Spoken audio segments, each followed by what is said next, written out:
Corona virus के मुताल्लिक खबरों से खुद को दूर रखें, क्योंकि जितनी मालूमात आपको चाहिए थी वो आप जान चुके हैं। मरने वालों की तादाद के पीछे न पड़े। ये कोई फुटबॉल मैच नहीं है कि आपको हतमी नतीजा मालूम करना है। इस आदत से बचें।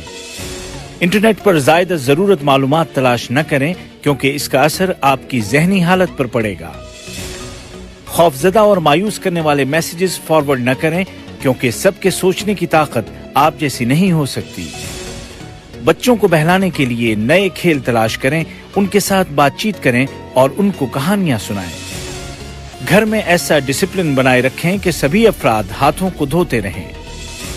आपका मुस्बत मिजाज आपके इम्यून सिस्टम को बरकरार रखने में मदद देगा, क्योंकि ये बात साबित शुदा है कि मनफी ख्यालात उसको कमजोर करते हैं और फिर वो वायरस का मुकाबला नहीं कर सकता।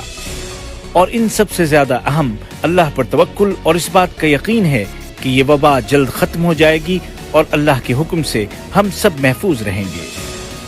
मुस्बत रहें, महफूज रहें।